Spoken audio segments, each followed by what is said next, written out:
Never bothered with YouTube, so I've missed out on a hell of a lot. But I'll watch the perimeter. you're doing the right thing for sure. I know, from the looks of it, you're making a lot of money on your subs, your clothing, your YouTube. Take him into the ruins.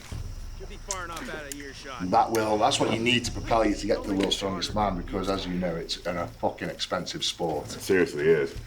Traveling, food, everything. I worked it out once. I reckon, all in, I reckon it costs about 70 to 80 grand a year to be a pro strongman. Okay. Yeah, to be top level. Like food, subs, all that kind of stuff. Travel, taking physios with you, physiotherapy, recovery methods, it all adds up. I was spending 800 quid a week when I was, before I won the Worlds, like 2015, I was doing 800 pounds a week, it's about $1,000 a week. Yeah, that makes sense. Just on my body, not on travel or anything else. That was just on like food, supplementations, and physio and recovery, hyperbaric chambers and whatever else. Sounds about right. It's fucking expensive. Seriously, but when you make it to the top, it's well worth it. It is, yeah. You definitely get the return. It's an investment. That's right. It's an investment, yeah. So yeah, something like you get ready for a workout or whatever you would say with that Right, you ready to smash Mom? Oh yeah. Let's do it. Right, you ready to smash things up? Let's do it. Come on. Oh, it's a conveniently placed log for us, that's nice. Says everything's in place. Lovely. You know the weight of the log? I don't. There's a number in here, but it doesn't feel like whatever that number is. So I'm just stretch over here for about 10 minutes. Yeah, okay. High volume rep work, and that's just basically just to get some blood into the triceps, into the shoulders, and it just helps protect everything really. You don't want to jump straight into log. It's just a niche little movement, and it's hard to get high reps in, so you can't really get enough blood in the shoulders, in my opinion. It's always good just to get a little bit of a workout beforehand. Good.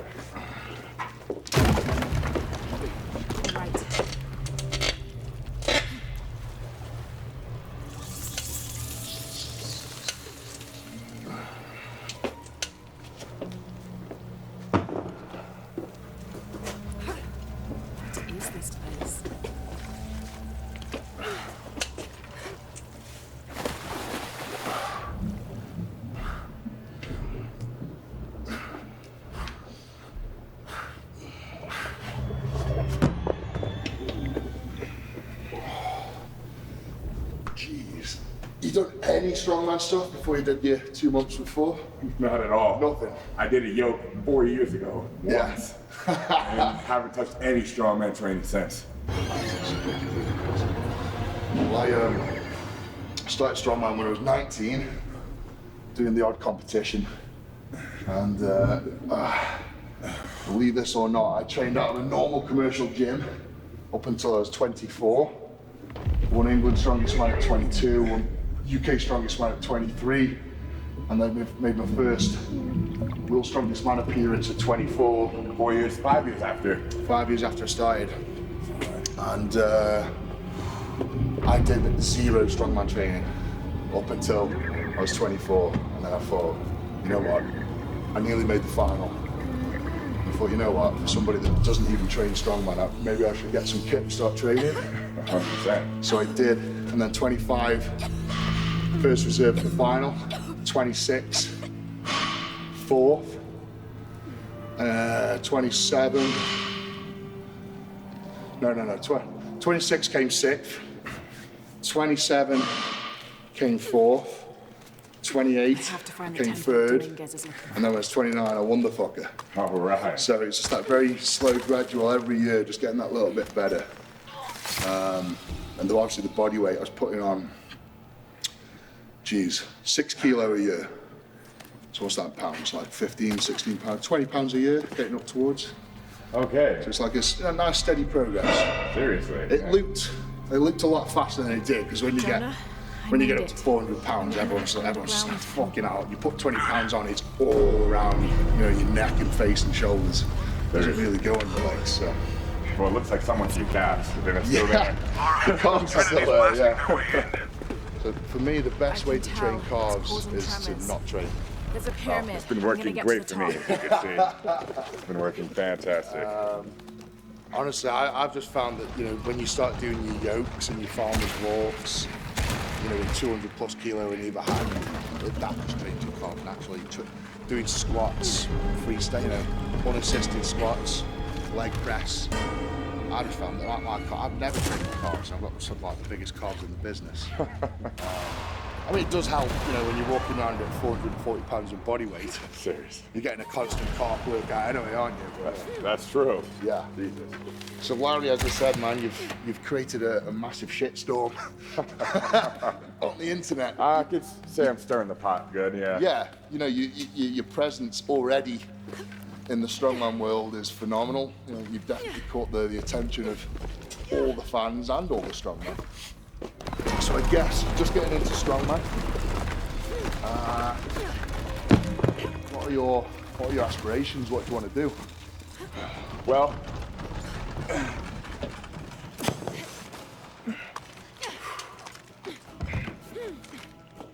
I'd love a podium finish at World's Strongest Man. I can't say right now that first place in World's Strongest Man is a realistic goal. While I am ambitious, I'm still like a realist, and I think finishing top 3 is possible for me. And I really just started Strongman a couple months ago, so I can't say how far I can take it, but it seems like a top 3 finish at World Strongest Man is possible. I have Log H826 and Wembley. I'm actually Iceland Strongest Man in June, so just getting a lot of experience this year. And I want to say in the next 3-4 years, I can be a serious strongman competitor. But it's important to keep in mind I think we're doing bodybuilding at the end of the year. Yeah. And I'm still going for another powerlifting record next year. Powerlifting, right? Okay. You just have to unfinished mention powerlifting. Yeah. I want to get something called like the fear weight record in sleeves. It's been a goal of mine for years. Anyways, strongman's a priority right now. And I'll be training the majority of the year, this year, next year, year after. Yeah.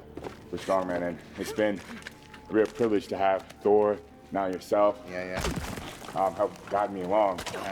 So it's fair to say I have an advantage. Oh, damn right, yeah. 100%. And then, for sure, and then my following, my social media, because of my fans and supporters, I'm able to travel and live the lifestyle I do, because I wouldn't have been able to spend too much in Iceland had it not been my supporters. So Time, yeah. I was going to ask you, when you're 24, Let's go with that how pump. did you earn a living to be able to support this expensive lifestyle? So, geez, man, I had a hell of a normal, Operation what I Blackout has consider to be been a normal career. I started full-time employment when I was 16 as a truck mechanic, Okay. and Fuck. 17 started working the doors, security, Big inspectors are coming. Be ready. pubs and stuff like that. And did that up until I was 26. I was working 55 hours a day in my day job, Monday to Saturday, sometimes 60 hours in the week. Okay.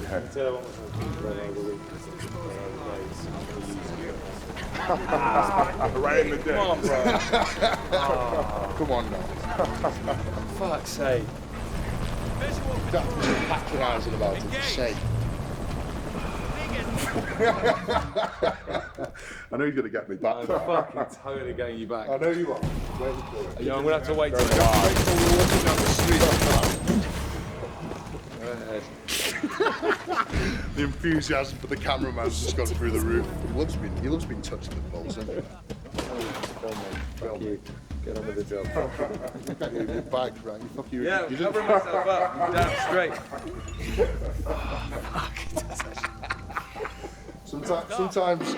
Sometimes a flick is worse than a kick. Yeah, you get right on that sweet spot. Yeah, way worse. Thanks, friend. No problem. Alright, carry on making you look good. Yeah, okay. Yeah, I was working 55 to 60 hours a week in the day job. So Monday to Saturday, sort of doing 10 hours a day. Working the doors, security nightclubs, pubs, 4 or 5 nights a week. So, you know, I'd work 7 till 5. I'd train, I'd go straight to the gym. I'd train till sort of 5:30 till 9 o'clock, something like that. And then I'd go home, quick shower, bite to eat, and I'd be back out working the doors, like 11 till 3 in the morning. And that was most nights. You know, we're talking 4 or 5 nights a week to do that, plus my day job. Easily working 100 hours a week. I had a wife, kids, mortgage, bills, you know. I was killing myself. And then the opportunity came along. I met my manager. My manager's a local millionaire. Worth about 100, well, he's worth over 100 million. And I joined his gym. He's got like a health spa. And I joined his gym, and he sort of said, you know, what you're doing in my gym, you're gonna break the place. So I explained to him what my passion was, what my goal was. And this is the age of 27, I did this. And he said to me, just looked me in the eyes and said, do you think you can win the world's strongest man within 5 years? And I said, I'll do it in 3. And he shook my hand there and then, and he supported me. He said, quit your job, I'm gonna pay your bills, and I'll back you to be the world's strongest man. So that was my little fairy tale story. Get out of here. Because sponsorship, you know, I wasn't sort of, I wouldn't say clever enough, but it didn't really have a platform back then to use Facebook and Instagram and YouTube as much to make money from as it is nowadays.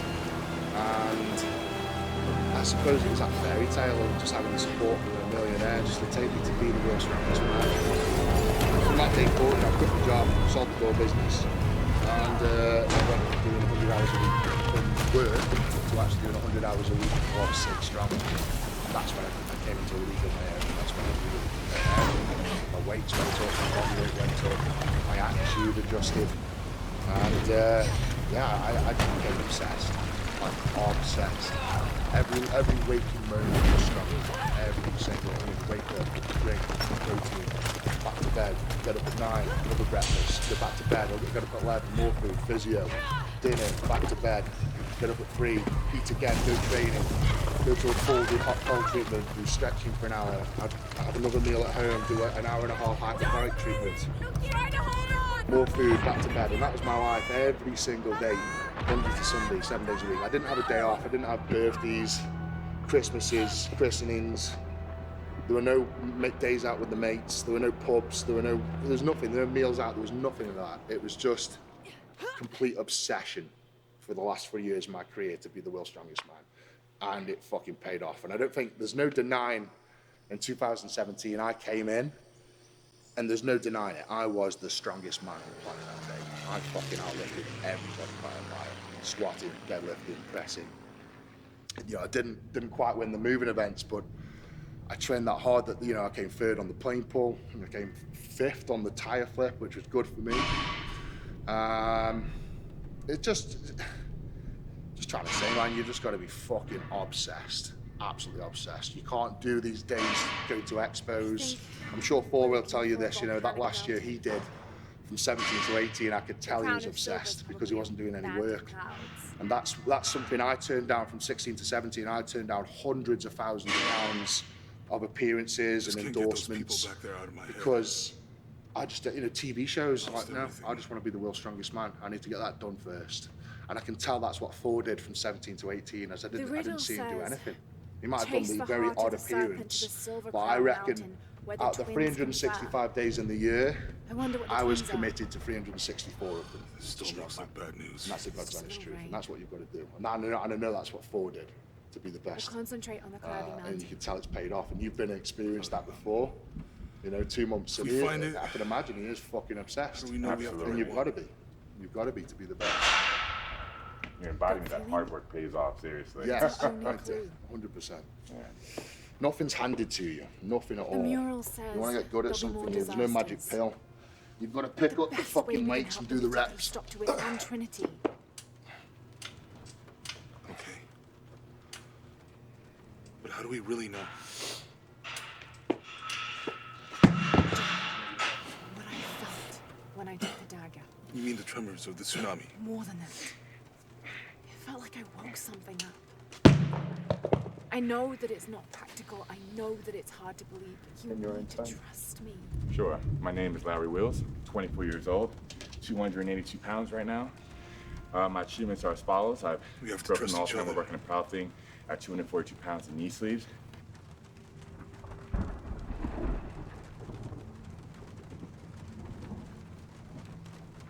Hey, I might have something over here. Really? That's it. I don't like this storm. Should we come back in the morning? We're so close. I guess a little turbulence wouldn't stop Trinity either.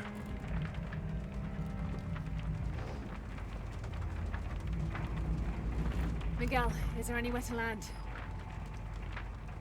Yeah, I can put you down near Kuak Yaku. Let's go.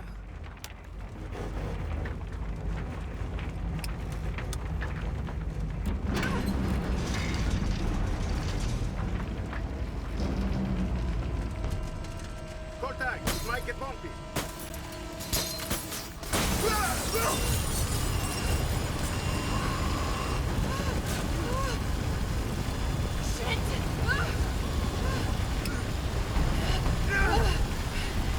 What are you doing? I'm gonna level it!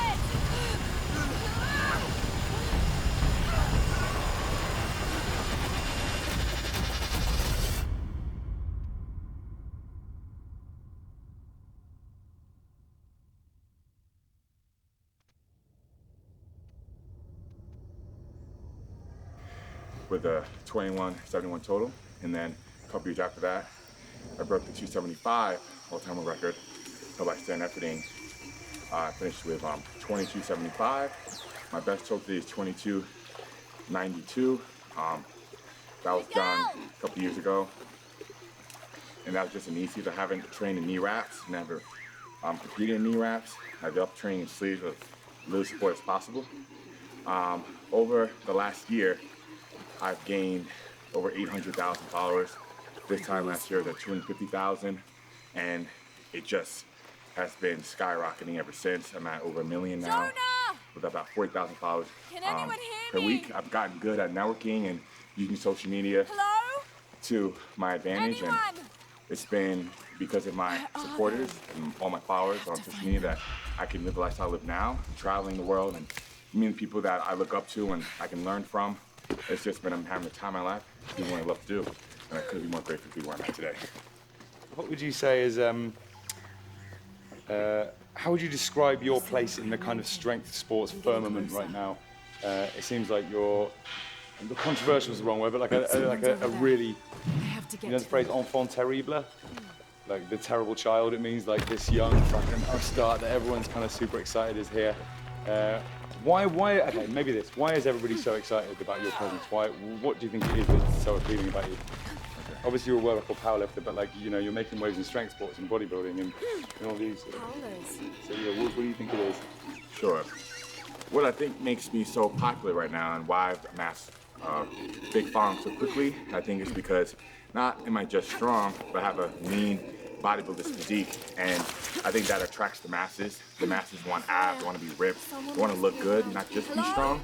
And while strongman and powerlifting it's a big community, the community that wants abs and to look good is even bigger. So I think I've been really good with balancing both. And as I see it, pound for pound, I'm right up there, you know, with the best in the world, while maintaining a very desirable physique. And if I look outside the box looking in, I could see why people would gravitate towards me versus, let's say, other strongman competitors. There's definitely strongman competitors who are much more experienced and stronger at many events, many more events than me. But I think it's my image, my physique, and my personality that attracts people to me, for sure. Just finally, well, two more things. Could you maybe just, actually one more thing. Could you just tell me who your hero is and who your mentors and inspirations are? I don't have just one. It kind of changes by the season but I've had, like, when I first started out, I would be hooked on YouTube, and I didn't have money to afford a coach or any sort of like real training program, so I would just look to YouTube for all my training tips and advice. I look at guys like Chris Hickson, Dan Green, Eric Lulybridge, and those are my powerlifting idols. And then after years of competing, and let's say presently, right now, it's guys like Thor and of course Eddie Hall and Brian Shaw, like the biggest guys in strongman. They're just like bigger, larger than life, and it's constantly changing out of season who I look up to, because my goals are not constantly changing. Like I have goals set in place that I've had from years ago that I'm still trying to achieve, but as I mature, you know, I see people differently, and It's a tough question, but right now, Something's still holding the my supplies biggest up. inspirations are the guys in Strongman, for sure. As a child, what was it? Who was your hero then? Was there one like film star, movie star, or anyone that you like? 100%. Now I can get my gear back. As a child, and he still is, it's definitely The Rock. I love The Rock. I love Dwayne Johnson. I love his WWE personality. I still watch clips from his wrestling days today. I just feel like he has so much charisma, and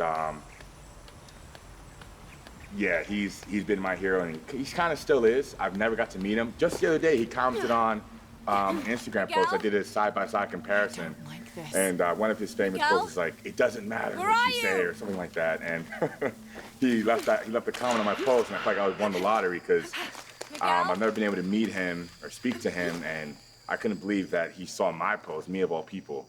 So that was really cool. But yeah, he's probably, of all the celebrities that I can think of, he's the one I want to meet and shake his hand the most. Yeah. Why do you think heroes are important? Got to be careful here. Or for anyone, really? Well, when I was a teenager, I felt lost. I didn't know who to look up to. I didn't know I had a decent idea what was right and wrong, but I needed direction. And someone like The Rock seemed to have it all together. You know, he was very charismatic. He was married with kids. He was healthy. He was financially successful and stable. He was famous. And I just figured, well, why wouldn't I want to be like that? So I would just look at the moves he was making and, you know, his on-camera personality, and, you know, just learn as much as I could about him to try and model myself after him. And it just felt like I had a sense of direction, because as a teenager, if I didn't look up to anyone like that, like let's say I was looking up to people up to no good, you know, like you're part of your environment, right? And the people around me when I was a teenager, I was living in some pretty rough neighborhoods. I don't want to be anything like them. I don't want to follow the things that they were doing. I want to go in their direction. They're going down a dark, negative path. So I think it was just important that I just kept my eyes on someone like The Rock. Yeah, and I still do. Still do.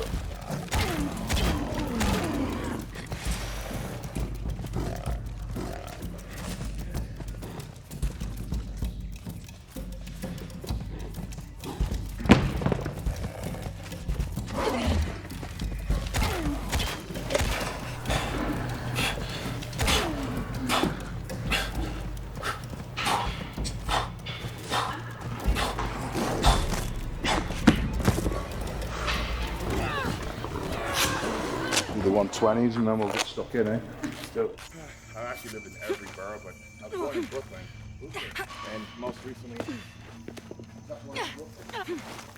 yeah, Brooklyn and the Bronx. The Bronx will be rougher right now. Brooklyn has been redone. That's part of the wreckage. So, did you go normal school, high school? No, never went to high school. Never went to high school, why not? During the time I was supposed to be in high school, I was living in St. Martin, which is a French and Dutch island. I lived there for 3 years. And while I was there was no English school on the island. Right. So there was just one, and it was private, and couldn't afford it. So I spent 2-3 years riding my bike every day and just wasting time. Right, okay. And when I got back to the States, I got my GED, and then just started working security, became a personal trainer, Yeah. and then eventually. So when did you start lifting weights? When I was in St. Martin, I had nothing to do. Right. So that's when I got hooked on just So what, working about out. age 13, 14? Yeah, right in between, like 13 and a half. Yeah. And I would just do body weight stuff, push-ups, pull-ups, and then eventually a broomstick and cinder blocks. Yeah. Anything I can use to lift weights. Very similar to me, very similar. So when I was 13, I was a swimmer, believe it or not. I was like an Olympic standard swimmer, part of the Olympic youth squad, I suppose you could call it that. Yeah.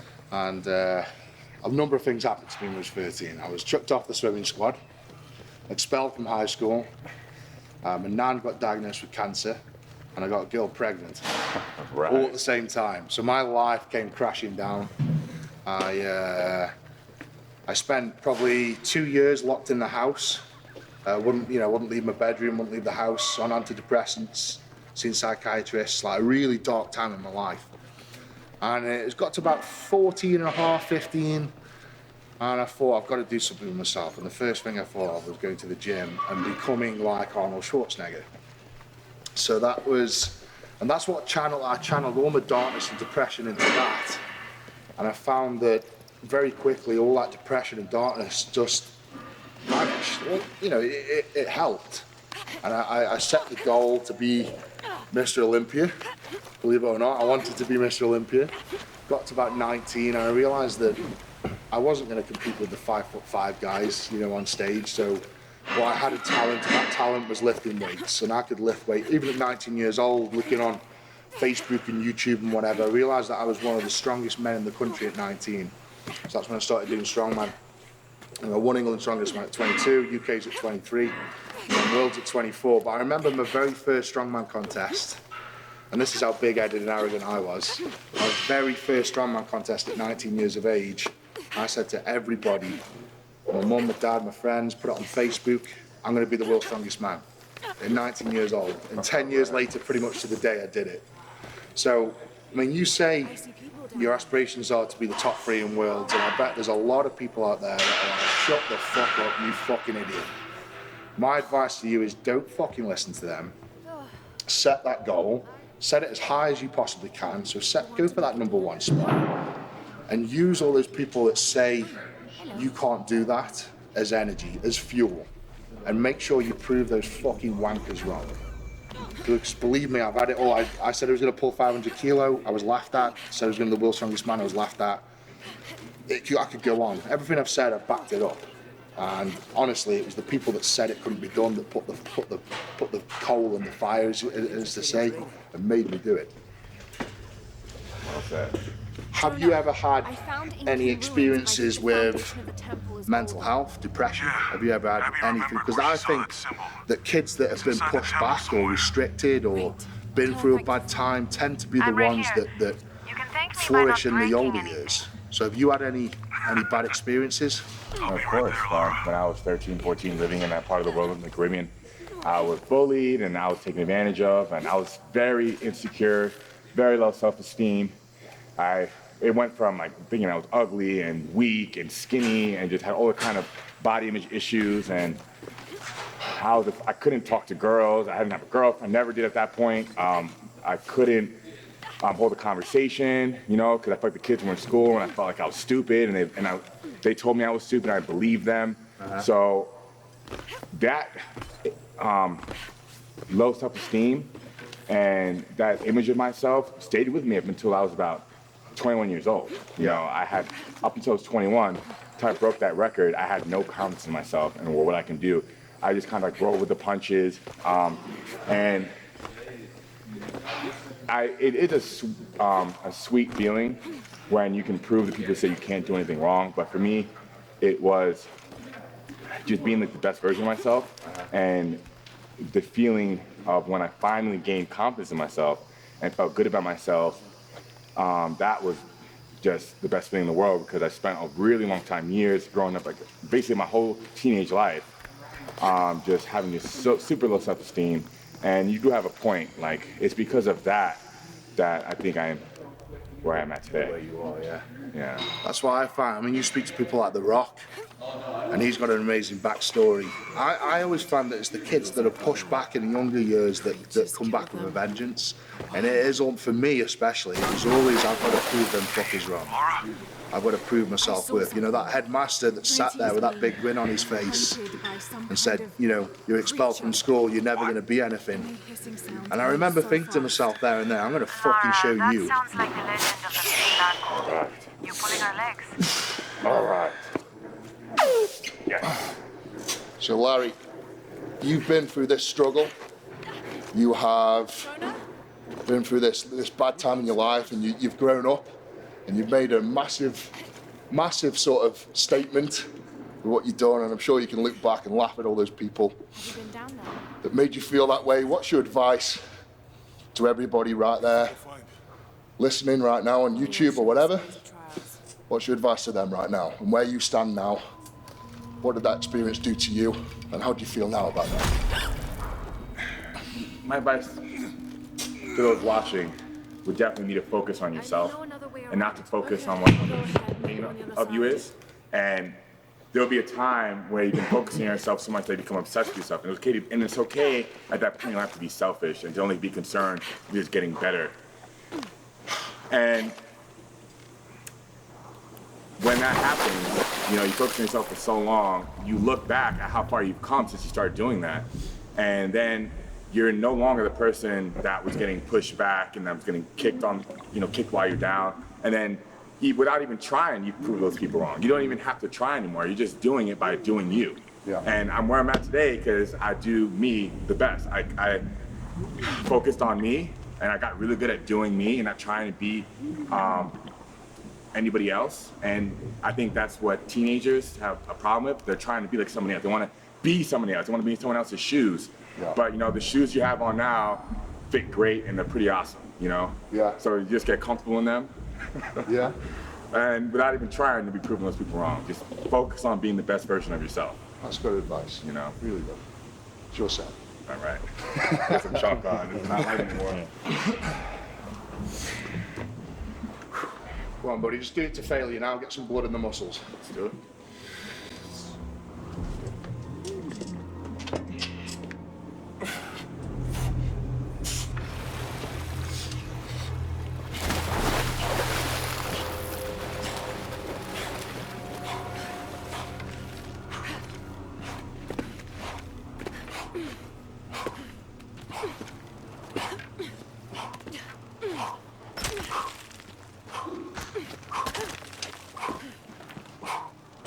Good. All right. Good man. Yes, sir. Right, that'll do. We're all warmed up for log press. Got these a couple days ago. I've been using barefoot up until today. So I hear heel, shoe, and lock can add 5 to 10 kilos on your press. So maybe I'm sure it's a lot less than that. I think I always log pressed.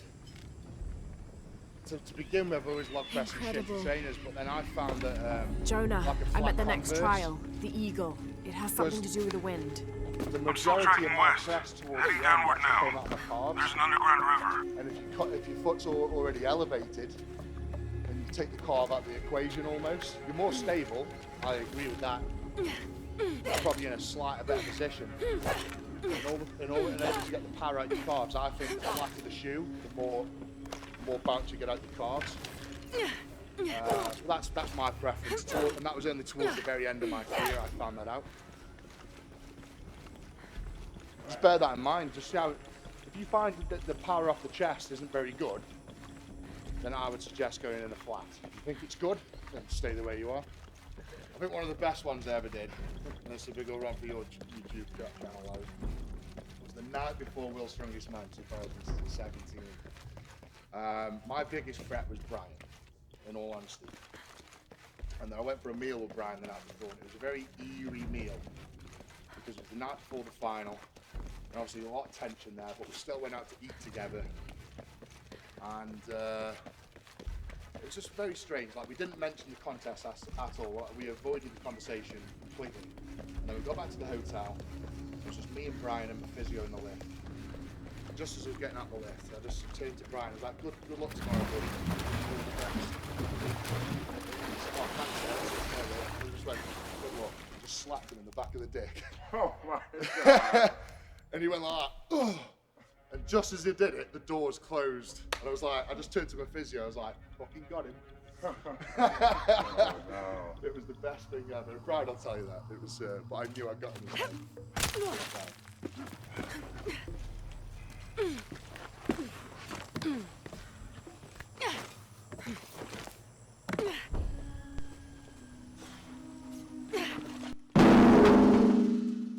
Music to my ears.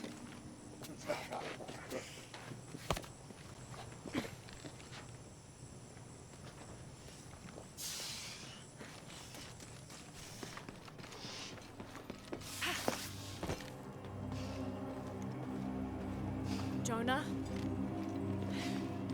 The view up here is amazing. The hidden city must be near. Laura, I made it through. I'm entering a cavern. It's fucking awful. Fucking spit out of tin. What's the shit part of that? It's fucking like the shape of it shit. That's too smooth. It's bent as fuck. I honestly couldn't think of a worse lot to train. There you go. We have to do what we've got with. That's true. But when I get to a good log, I'll be appreciative of it.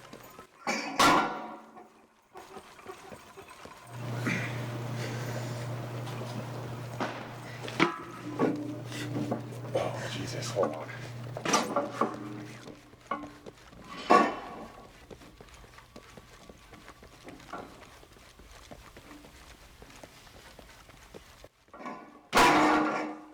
Isn't it narrow? The thing is, you'll have to get used to that because a lot of the logs don't allow like a bit of a lot of them are similar to that basically. You'll really struggle to get the flare on it. Okay. So that'd be good for training.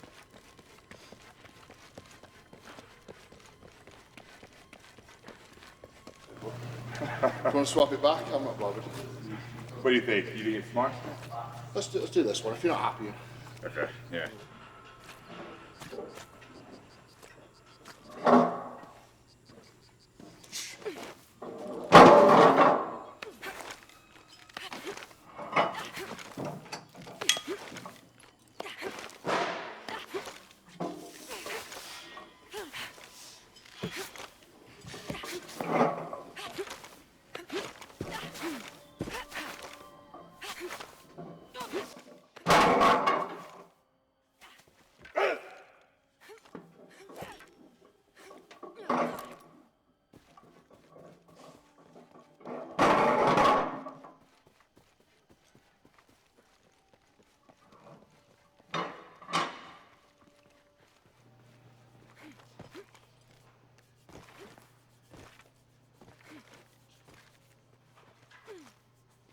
I'm out of beats yet. I don't need to be getting enough beats. Come on! Come on!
Stay near me and do as I do.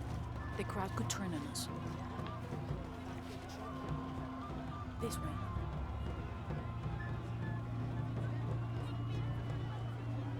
Jumkinesh, Muchkilich Oldonesh. Threaten our safety, preservation. Their leader, the traitor Murata, your fallen queen, is in my custody. But it is not too late to save them. Today, we offer a sacrifice to Kukulkan. Come. As a See prayer what he for does. protection as the eclipse draws near. This sacrifice, this rebel's life will be redeemed. May all his fellows see the light and rejoin us.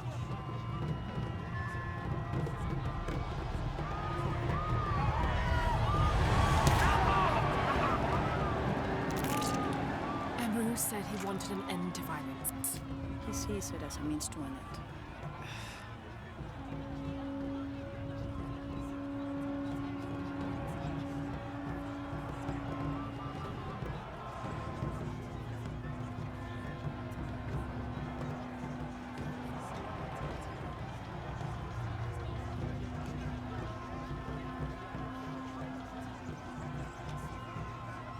Come. This rebel sacrifice. Again. these people believe him? They are afraid. Only good reason. Not much farther. The tomb is beyond that door.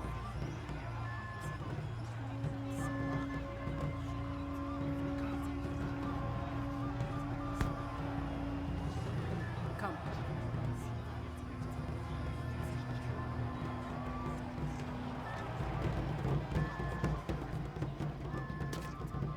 Halt. Innocent eyes will blink at dawn when weakness falls away. Me pass.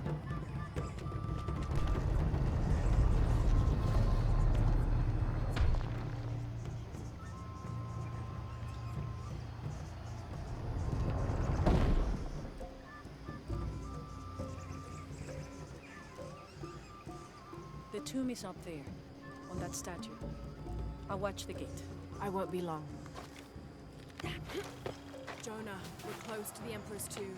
We're by the river, ready to get you and Unuratu out of there. Let me know when you're ready.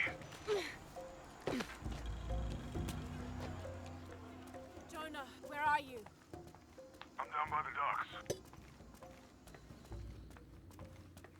I see you. Hey, just about ready to go. On my way.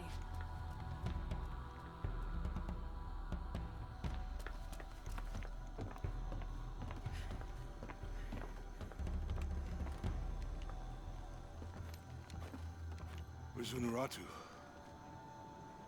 We were attacked. She died fighting Trinity. Oh no.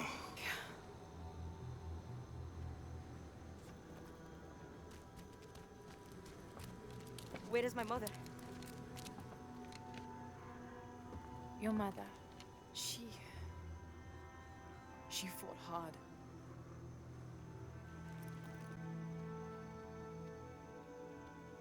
But that's the leader's amulet.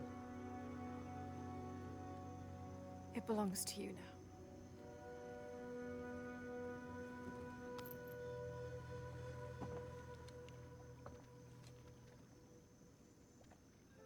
She was a warrior.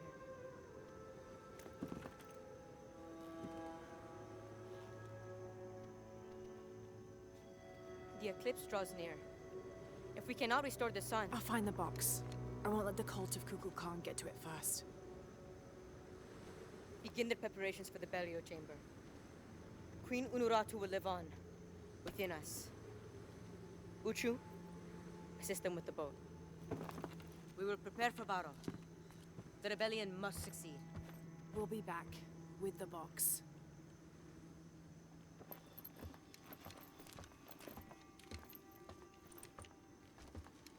Take care. We will be ready when you return.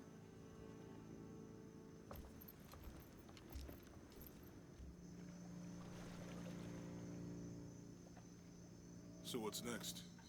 We'll head back to Kwakyaku, regroup and take it from there.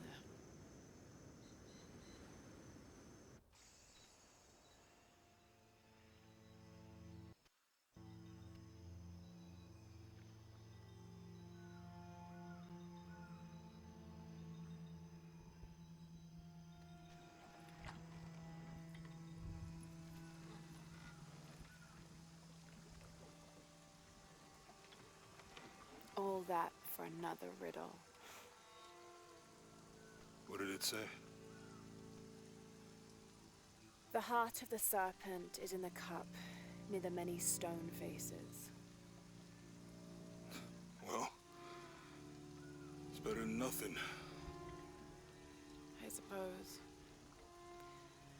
We need to find the box and end this.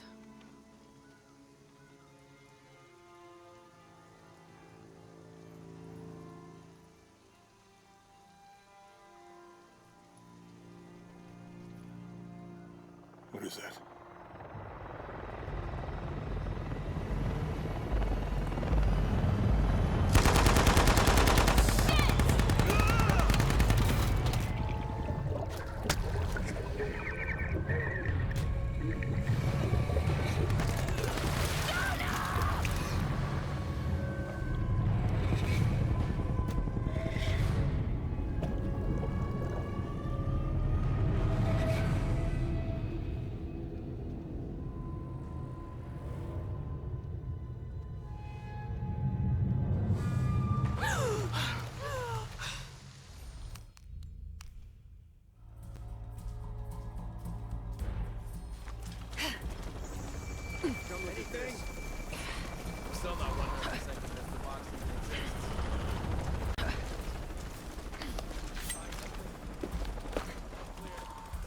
forward team. Why the fuck are you still looking for that box? You have hostiles in your area.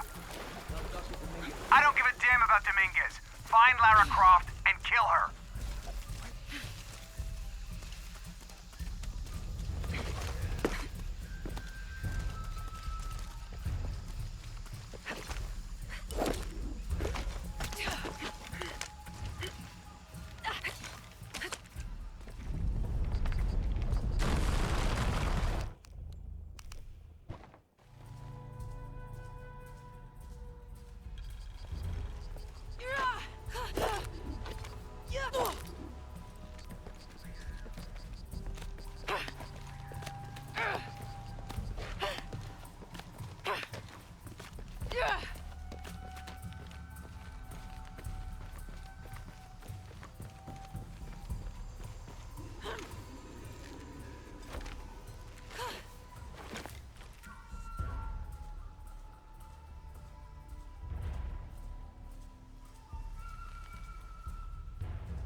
Forward. I got something. Where? Shit. Got something. God damn it, people, use the goggles. Find her. Evening, Ralph. Evening, Sam. What if they're hiding? Unless the concealment is completely blocking the heat she gives off, I'll see her. As if looking for something in the dark in these ruins wasn't creepy enough.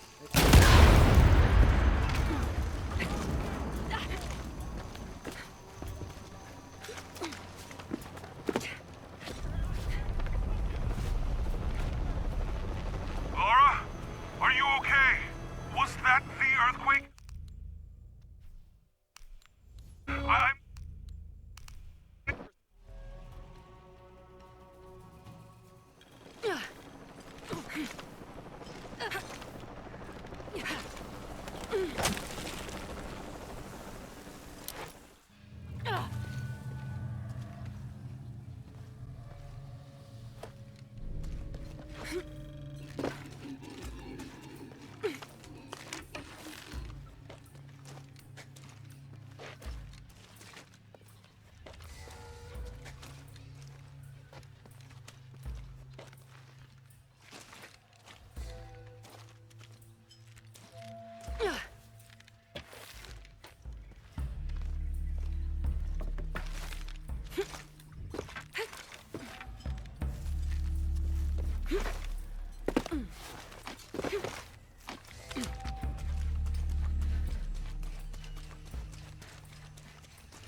Shit! cannot take another hit like that. Base camp, this is Cardinal 2. Reinforcements on the ground. Jesus Christ! We have to hold her off!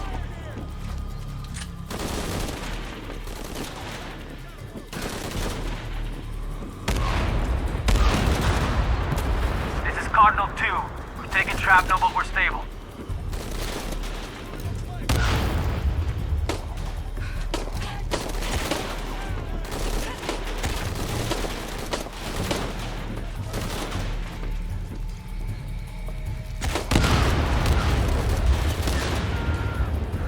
Mayday! Mayday! Mayday! Cardinal 2, going down!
Making everything worse.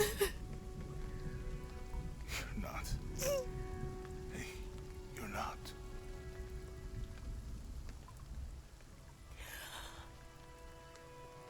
We can do this.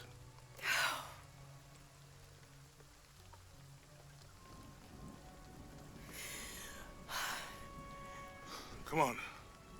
Where to next? Can't stay here. I don't know, Jonah! What was that clue? The heart of the serpent, something.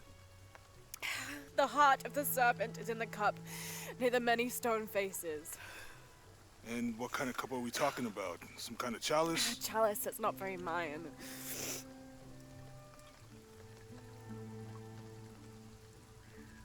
Wait.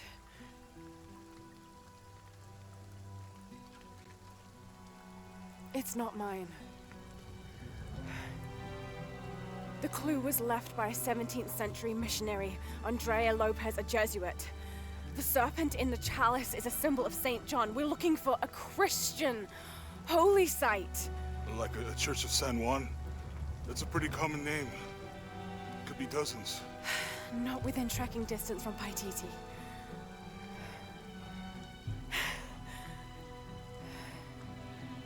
Come on, the road is this way. We'll get out of here, talk to some people. Okay.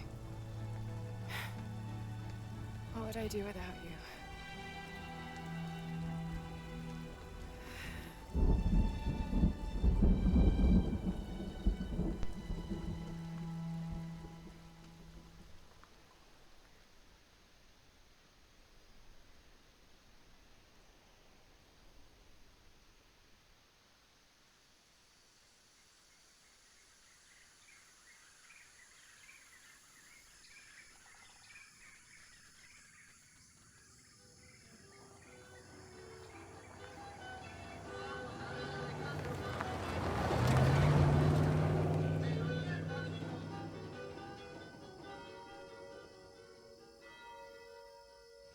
This is it.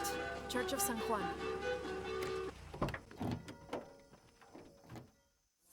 My friend Sarah's an archaeologist. She works near here. You wanna go see if she knows anything about your rig? That would be great.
Deacon team, deploy. Deacon's on the ground, Commander.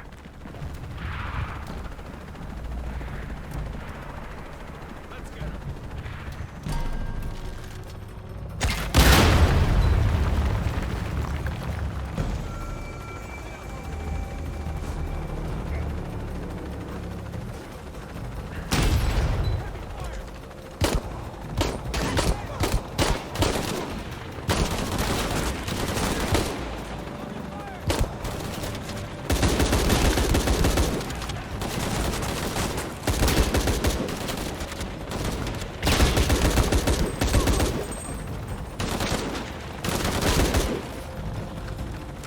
Lara, I'm in a chopper. I've got a pilot.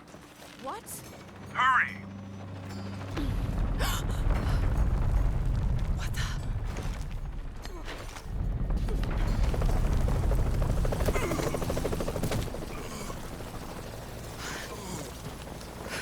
Are you okay? Okay. Fine.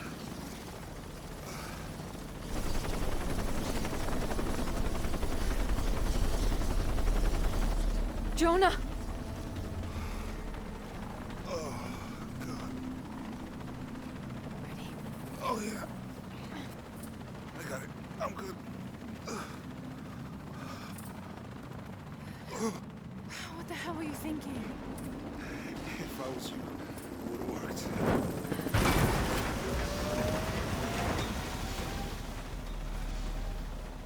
They might not get far. Go. Go, we got this.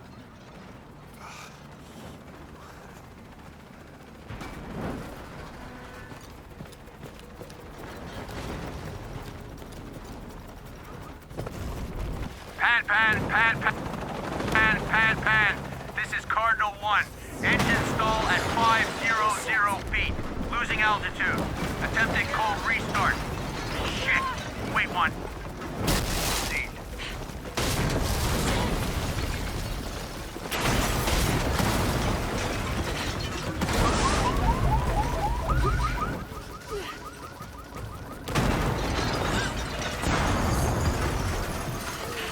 That way!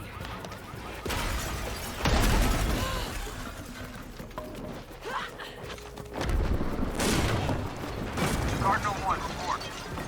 This is Cardinal 1. Engine restarted. Rerouting controls.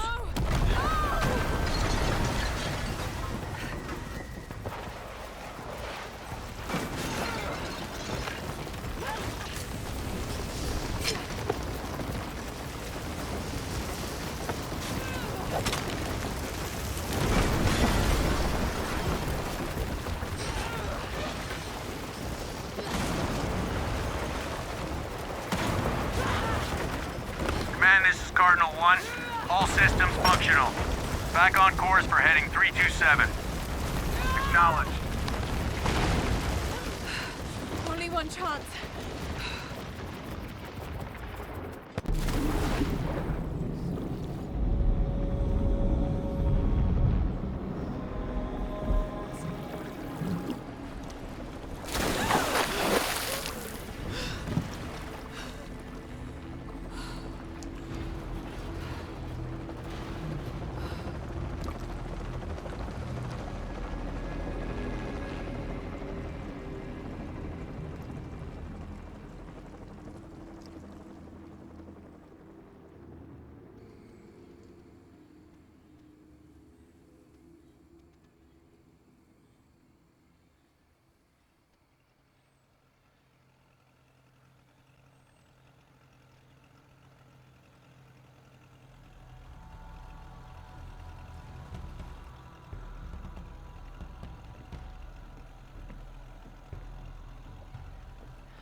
How much longer to pay TT? Almost there.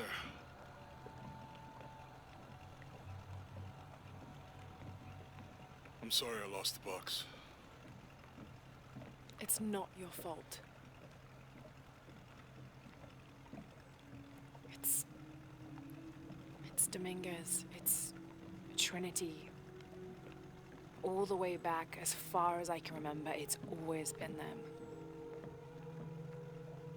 I could have had a family. Everything could have been different. We will get the box, and we will stop Dominguez.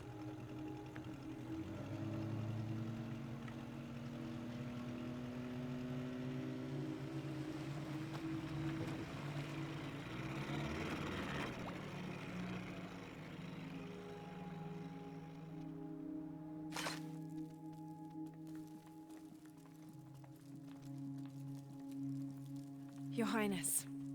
Lara. Where's the box? Amaru has it. But the death of the sun draws near. We'll get it back before he completes the ritual. This will not be easy. We'll have to adjust the plan. Please, take your time to prepare yourself. We'll gather intelligence and fighters. Thank you.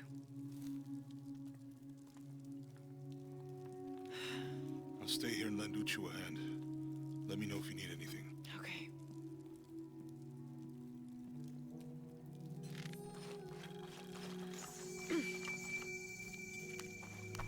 How is the plan coming together, Etzli? We have options. Uchu? Kukulkan's army will follow the Sakbe to the Great Stone Bridge to reach the pyramid. If we approach them head-on, we have the best chance to intercept them, but we could easily be overwhelmed. If we go in this way, it'd be more secure. But our timing would have to be perfect, or they'd slip through our fingers. Can we do both? If we approach head-on, I can go around the other way and act as a sniper. They'd be trapped. No approach is without risk, but I believe this is the best option. Good. Then, on your order. Gather the troops. Let's go.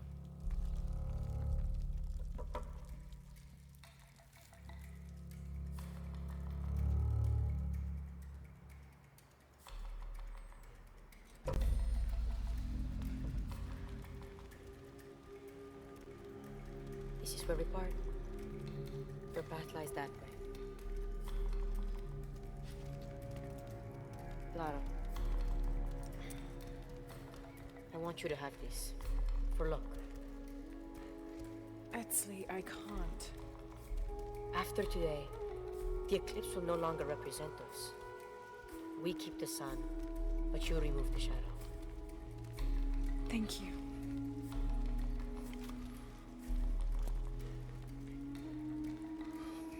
Be careful, Jonah. You too, little bird.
remaking the world.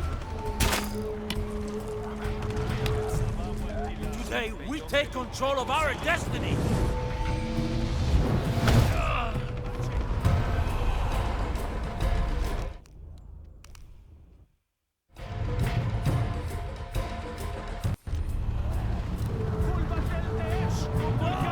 Nothing will stop me.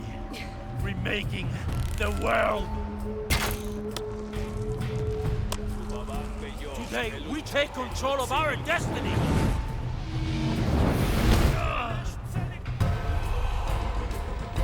I'm done.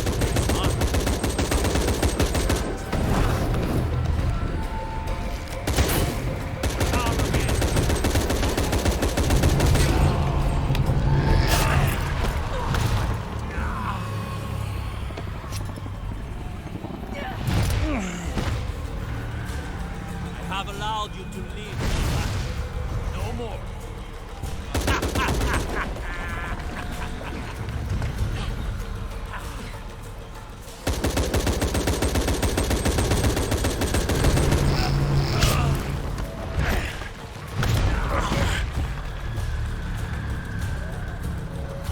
My city is mine to protect, not yours.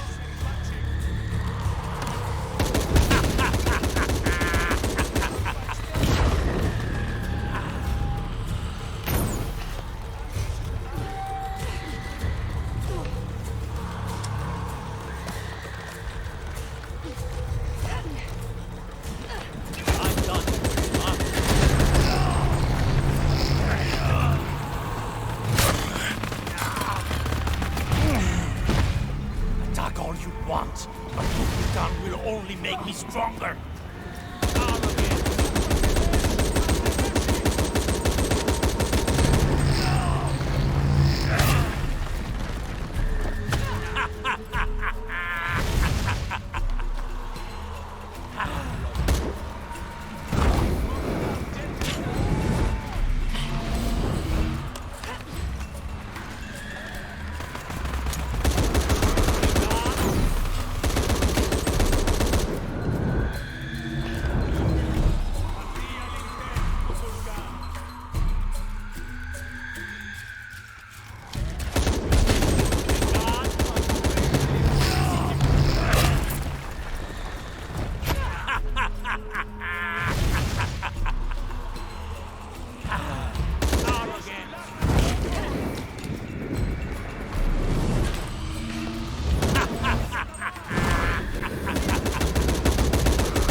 I'm sorry.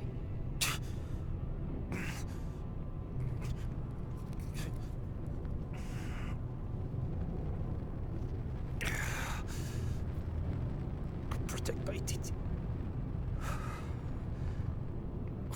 Please. Please, Lara. I will.